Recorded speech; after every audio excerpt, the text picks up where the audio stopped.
Bismillahirrahmanirrahim. Al-Ilahul Wahid. Demi nama Bapa, Putra, dan Roh Suci ketiganya yang esa. Amin. Salam sahabat yang dikasihi oleh Tuhan, berjumpa kembali dengan saya di channel ini. Terima kasih telah mendukung channel ini dengan cara subscribe, like, sehingga video di channel ini direkomendasikan oleh YouTube untuk menjangkau banyak orang, dan teman-teman boleh memberikan komentar tentu setelah teman-teman menonton video dari channel ini. Dan dukung saya dengan cara men-share video dari channel ini di berbagai media teman-teman. Tuhan memberkati kita. Sahabat yang dikasih oleh Tuhan, ada seorang polemikus muslim nih yang sangat doyan membahas kekristenan dan sok tahu. Lalu dia begitu pedenya berkata, manuskrip Alkitabnya orang Kristen tidak ada gitu ya kan. Dan Al-Quran itu lengkap dan ada pada saya, tapi bentuk PDF. Manuskrip kok PDF? Ya. Hey, Yusuf PI. Oh, Yusuf PI, ayo saya ajak kamu ke Malang yuk. Saya ajak kamu ke Malang, kamu lihat replika daripada manuskrip Alkitab yang asli. Masih kayak bentuk kayu gitu loh. Kulit apa tuh, kayu yang diapa gitu loh.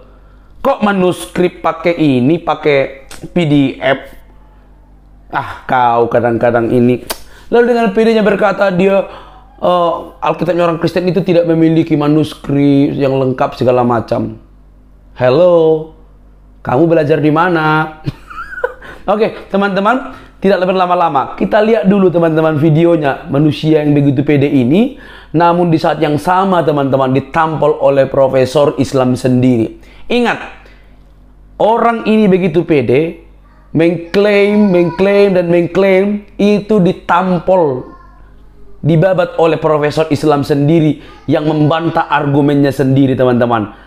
Halo, sadar dan sadar. Ini dia teman videonya.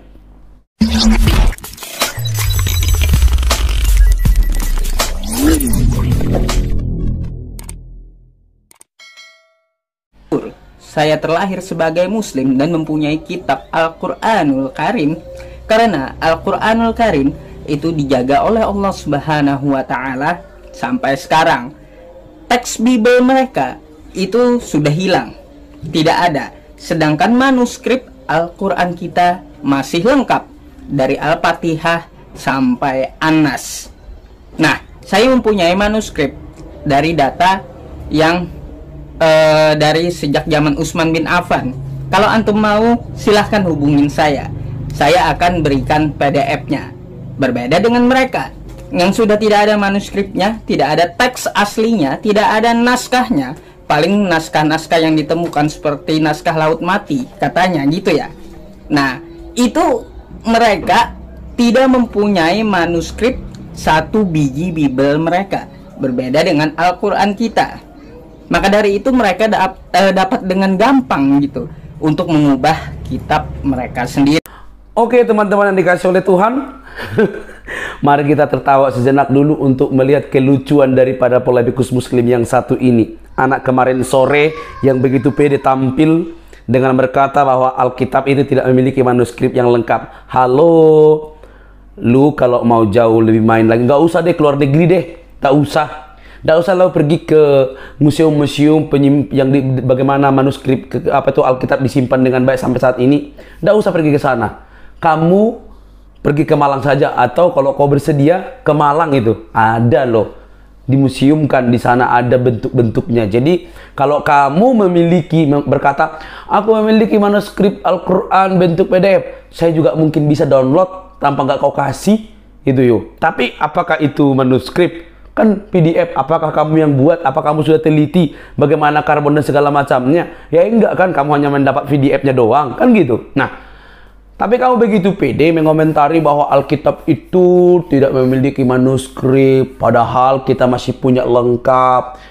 Terkesan kamu ini pengen mengagung-agungkan Quran yang kamu percayai dan menjatuhkan Alkitab. Di saat yang sama kamu ditampol oleh Muslim sendiri. Profesor lagi mengatakan bahwa apakah Al-Quran itu seperti yang kalian baca, gitu loh. Jadi teman-teman, tolong deh, di zaman internet ini nggak usah lah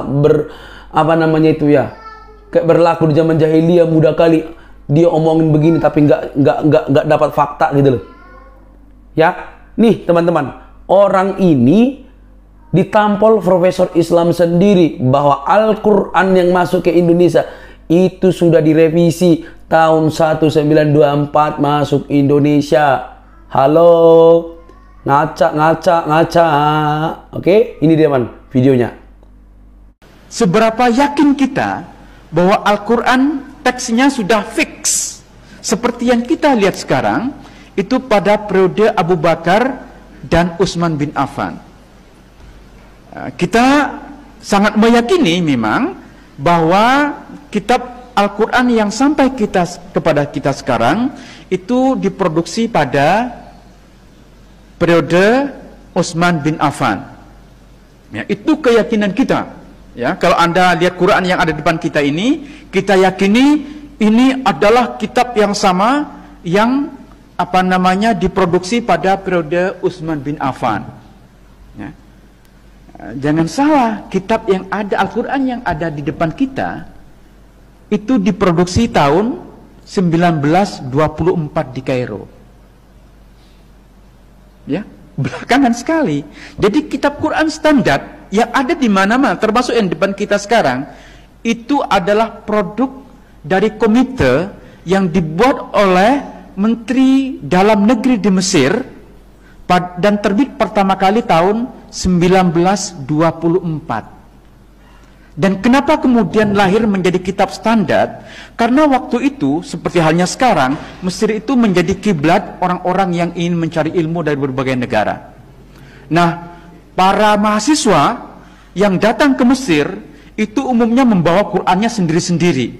Ada yang membawa dari Yaman, ada yang membawa dari Turki, dari Jakarta, dari Indonesia, dan dalam banyak edisi ada perbedaan-perbedaan.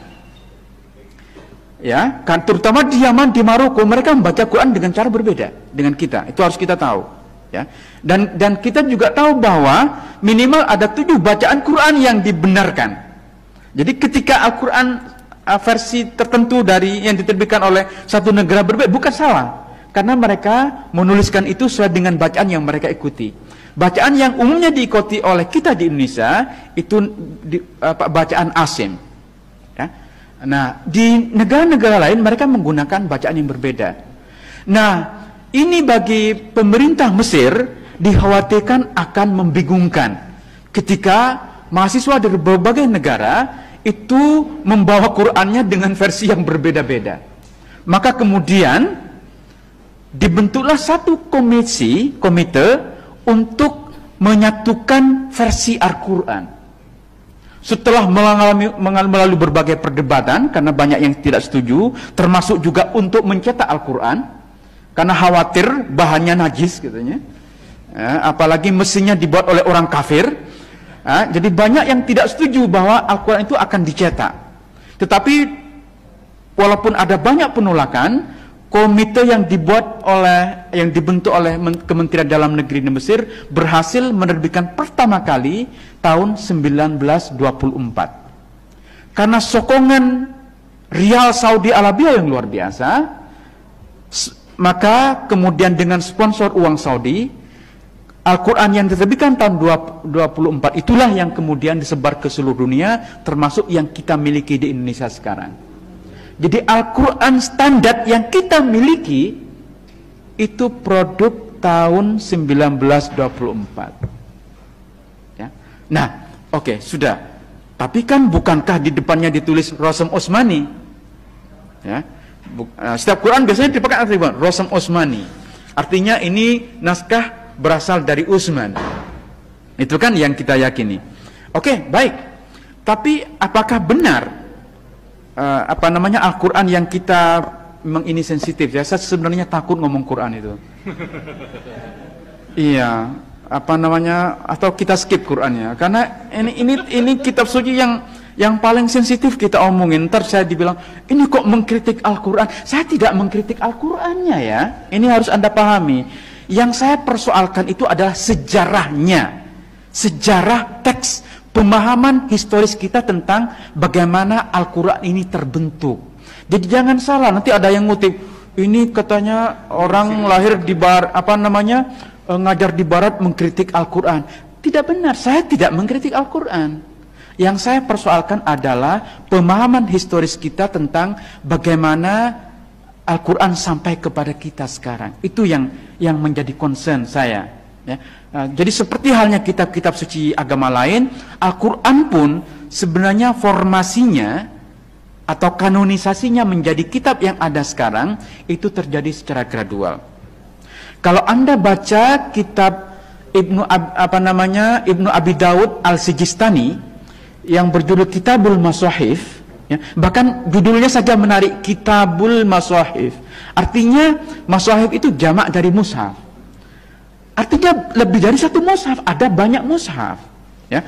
Nah, Al-Sijistani ini bercerita tentang inisiatif dari khalifah kelima dari Bani Umayyah, namanya Abdul Malik bin Marwan.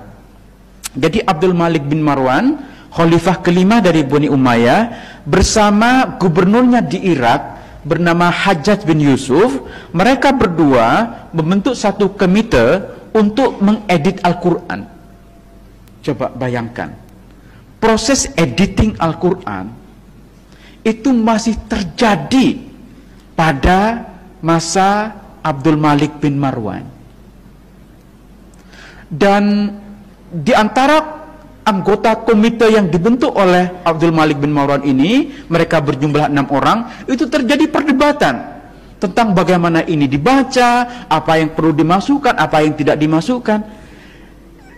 Ya memang, ya ini kitab suci kita ya, masa iya Quran diedit gitu. Terus apa bahasa yang lebih sopan kira-kira? Mengedit Al-Quran itu kan berat sekali ya. Saya paham, Anda pasti susah menerima ini ya, paham tetapi gini lah, ulama-ulama awal itu masih berdebat tentang apa yang perlu dimasukkan, apa yang dihilangkan, apa yang salah, apa yang benar ya. Mereka dulu tuh terbiasa berdebat tentang ini. Kita yang hidup di abad 21 itu lebih picik pikiran kita lebih tertutup ya. Maka Al-Quran ini sekarang menjadi kitab yang tidak mungkin kita otak-atik. Jadi ketika saya pernah nulis di Jotan tentang rekonstruksi surah Al-Kafirun, itu heboh, mengotak-atik Al-Quran. Padahal yang saya lakukan itu penelitian ilmiah. Itu berdasarkan teks-teks kuno Al-Quran yang sekarang ditemukan di berbagai belahan. Nah, bagaimana Yusuf PI? Puas? Ya, jadi bukan kami yang membuatmu terdiam, tapi Muslim sendiri, yaitu profesor ini, ustadz ini, orang cendekiawan Muslim ini yang memberitahukan kepada kamu bagaimana sebenarnya Quran itu sendiri.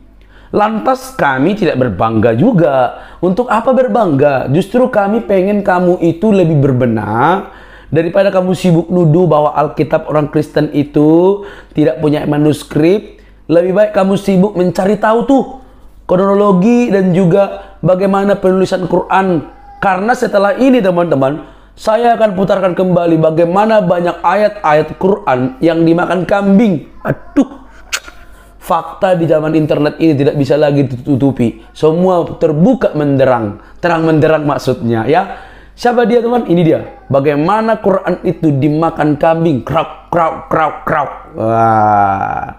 Kenapa ini perlu dibukakan?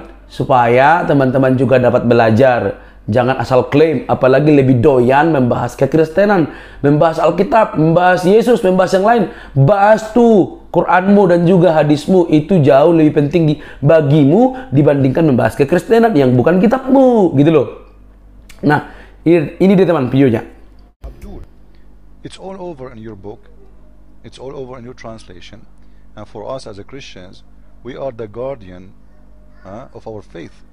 Same time, the Lord, He said that nobody can corrupt His word. People, they can change whatever they want, but at the end, always the word of God, the true one, is going to be exist. Nobody, no one can destroy the word of God. That's what Jesus, He said. Not like your Quran saying that the word of Allah, the gospel of Isa is gone, the Torah of Moses is gone, the Psalm, or all, you know, everything is gone except the Quran. And later we find that the Quran itself is gone. As an example, let me show you. Read with me, Abdul. I'm giving you an Islamic website, 100%. Ask an Imam, Dar al-Ifta. You see it? Here we go. This is your Muslim website, not my words. A question. Please explain the verse of stoning and of suckling an adult 10 times were revealed, and they were written on papers and kept a lot more. Okay, where we can find it? They are in the Quran, but this is not the issue now. Just wait.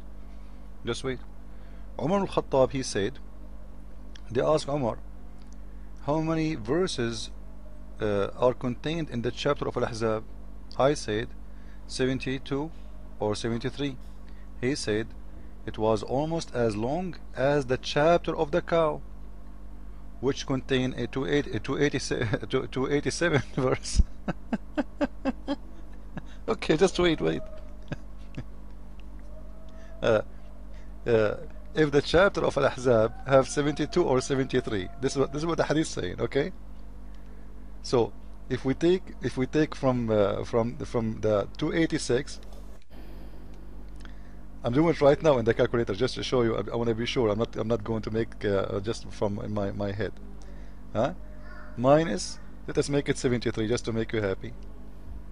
That means there's 213 verses is missing in one chapter, which is the Ahzab chapter. 213 verses are missing. I'm not talking about translation now, guys. This is the real Quran. This is not a translation. Umar said that the Quran have 1,027,000 letters, and the Quran today is not even 30% of the Quran before. Not even 30%. Where is the Quran is gone? From 1,027,000 letter to about 300,000 letter.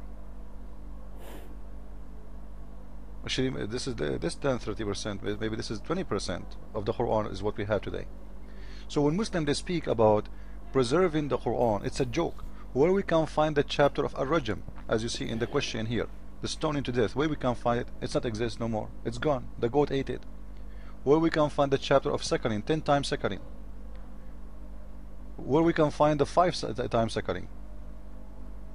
And there's tons of proofs, like, you know, here we go, they are posting for you from Sahih al-Bukhari all the proofs you need, that all of it prove that the Quran today you have Muslims in your hand is not the Quran was exist in the time of Umar. Actually, even in the time of Umar is saying it used to be this way, but they are gone.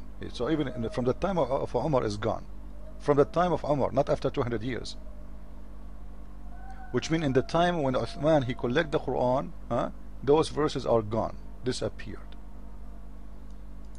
As an example, this is the hadith about 10 times suckling. 10 times suckling. By the way, this is about giving your a woman she have to give her breast to an adult to suckle it. Okay, you see it says suckling an adult. Do you see it? The Prophet of Islam, this pervert, he ordered Muslim women, if a Muslim man he want to enter to her and he is a stranger, she have to give him her boobs and he suck it 10 different times, not in the same day. Each time he have to be satisfied, which means he have to suck it maybe for 10 hours or 2 hours until he is done. And you know what will happen for a man sucking the boobs of women. I think I do not need to explain, right? This is how pervert this man is. How dare you? What stupid those people even to believe this man who order Muslim women to give their boobs. Muslim women, she is not allowed to show her face, but she is allowed to give her boobs to a stranger to suck it. Actually, Aisha, she used to put her sister in the door. Anyone want to enter to meet Aisha, he have to suckle from her sister boobs. Man, I want to have a meeting with Aisha. This is Islam. This is the joke of Islam. Anyway, I will post. You can search by yourself, by the way, if you want to find this page. Search for fatwa. Just copy it as it is. Fatwa-15189 from South Africa. I think you will find it right away if you want to search for the thing. Or you can, always when you search for something you see in my screen, try to type it as it is, like a sentence of it, and post it in Yahoo or Google, and you will find the thing. So Muslims, the one for real his book is corrupted is you. But for me, it's not a big deal to corrupt the corrupt, because your book is corrupt anyway, because Muhammad is a corrupt. The corrupt will never bring anything but corruption. So proving the corrupt to be corrupt is not a big deal. It's a corrupt anyway.